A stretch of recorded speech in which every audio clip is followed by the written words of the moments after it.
From the Home Slice News Center, this is the Daily Slice for Wednesday, March 1st, 2023. I'm D. Ray Knight. This is what's going on. Governor Kristi Noem is not a fan of a temporary tax cut. That's according to a nearly 5-minute video posted by Noem to her social media accounts on Tuesday. She says if the legislature pursues a temporary tax cut and instead embraces a spending spree, it'll hurt families and our businesses.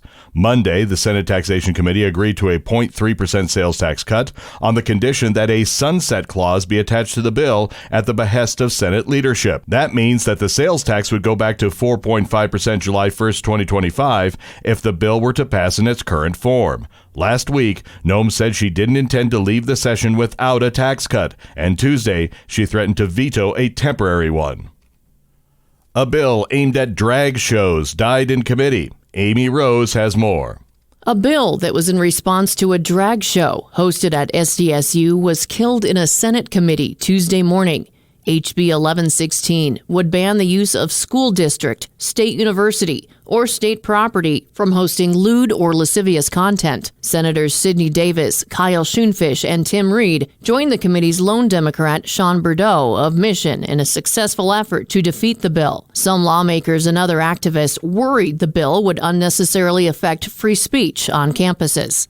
Post-traumatic stress disorder may be added to the list of ailments medical providers could prescribe medical marijuana.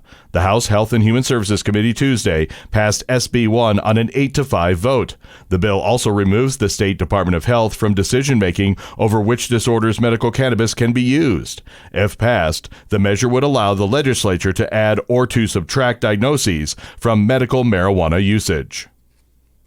In national and international news, conservative justices in the Supreme Court's majority seem likely to sink President Joe Biden's plan to wipe away or reduce student loans held by millions of Americans. Chief Justice John Roberts led his conservative colleagues Tuesday in questioning the administration's authority to broadly cancel federal student loans because of the COVID-19 emergency.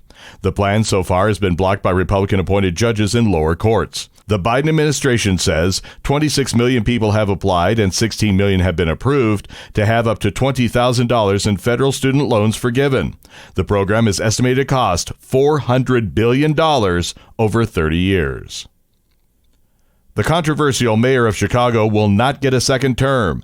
Amy Rose has the details. Chicago voters have denied Mayor Lori Lightfoot a second term. Candidates Paul Vallis and Brandon Johnson will meet in a runoff to succeed her. Tuesday's election was a rebuke of Lightfoot, who made history as leader of the nation's third largest city. She says, regardless of tonight's outcome, we fought the right fights and we put this city on a better path. Vallis is a former school CEO backed by the police union. Johnson is a former teacher and county commissioner endorsed by the Chicago Teachers Union. They advanced to the April 4th runoff after none of the 9 candidates was able to secure over 50% of the vote to win outright.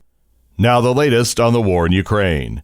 Ukraine's military could pull back from the key eastern stronghold of Bakhmut amid a relentless Russian offensive to capture the city.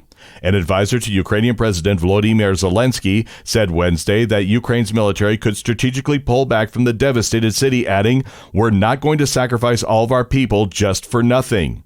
Meanwhile, one of Zelensky's top advisors denied that Ukraine had used drones to attack Russian territory on Tuesday, following accusations by Russia's defense ministry that Ukraine had targeted infrastructure deep inside Russia. Pictures of one drone that fell less than 60 miles from Moscow showed it was a small Ukrainian-made model.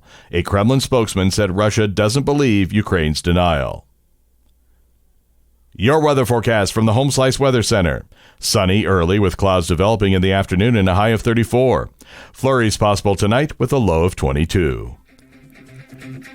And that was your Daily Slice for Wednesday, March 1st, 2023. The Daily Slice is a production of Home Slice Media Group, hosted by D. Ray Knight with Amy Rose. Executive producer Mark Houston. Engineered by Chris Jacquez. I'm D. Ray Knight. Have a great day.